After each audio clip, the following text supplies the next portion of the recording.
बैतूल जिले के भैंसदेही में पूर्णा नदी किनारे पर कार्तिक पूर्णिमा पर एक बड़े मेले का आयोजन होता है। यहाँ नदी में डुबकी लगाने से संतान प्राप्ति की मान्यता है, जिसमें महिलाएं संतान प्राप्ति के लिए यहाँ आकर डुबकी लगाती हैं। जिन महिलाओं को संतान की प्राप्ति हो जाती है, वो महिलाएं अपने बच्चे को पालने में डालकर नदी पार कराती हैं, जिस पर लोगों का मानना है कि यह अंधविश्वास नहीं बल्कि देवी के प्रति आस्था है। बैतूल जिले के भैंसदेही से निकलने वाली पूर्णा नदी के बारे में लोगों की मान्यता है कि संतानहीन दंपतियों को यहां आने पर संतान की प्राप्ति होती है। इसलिए प्रतिवर्ष कार्तिक पूर्णिमा पर पूर्णा नदी के किनारे एक बड़ा मेला लगता है। बड़ी संख्या में लोग इस मेले में शामिल होते हैं।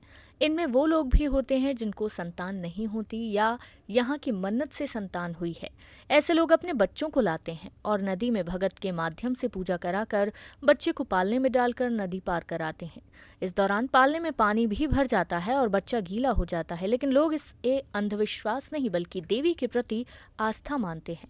हमने पिछले वर्ष मन्नत मांगे थे कि हमको बेटा हो जाए, इसलिए हमने मन्नत मांगी। यही 1-2 साल। तो आज आपकी मन्नत पूरी हुई, तो फिर आपने क्या किया आज आकर? हमारी मन्नत पूरी हुई तो हमने खुशी खुशी डोली छोड़ने के बोले थे, छोड़ दी। तो आज आपने यहाँ डोली छोड़े? हाँ। कितने साल का बेटा है आपका? ये हो गया 1 साल। वैसे तो अपनी मन्नत के लिए दूर दूर से लोग आते हैं। खास तौर पर वे लोग ज्यादा आते हैं जिन्हें संतान नहीं होती। उनका मानना है कि यहाँ पर मन्नत मांगने से संतान की प्राप्ति होती है। पुजारी ने कहा कि यहाँ उनकी ही मन्नत पूरी होती है जो सच्चे मन से यहाँ आते हैं।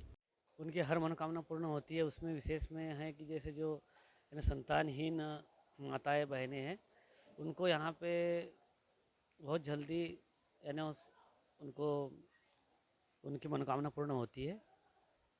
और कई प्रकार के रोगी भी आते हैं, उनकी भी मनोकामना पूर्ण होती है। ये तो प्राचीन मुझे भी नहीं मालूम है, लेकिन 100 वर्ष के ऊपर हो गया है। इसमें जो हमारे यहाँ पूर्वज थे उन्होंने ये मेला स्टार्ट किया है। यानी ये चौथी पीढ़ी है हमारी।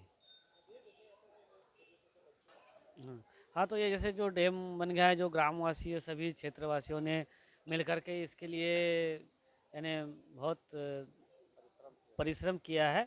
उससे यानी अब पानी के लिए सफलता मिली है इसमें।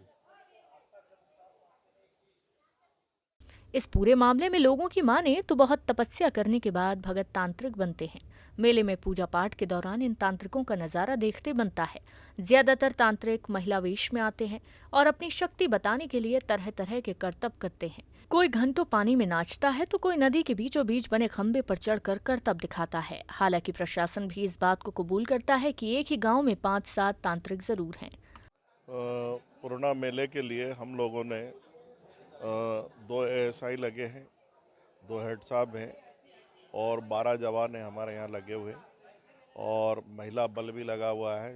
मतलब 5 लोग महिला बल में हैं जो घाट के ऊपर है, और सादे कपड़ों में भी हमारे जवान लगे हुए हैं जो पूरी तरह से मेले पे नज़र रखे हुए हैं। और सतत पेट्रोलिंग हम लोगों की मेले में चल रही है।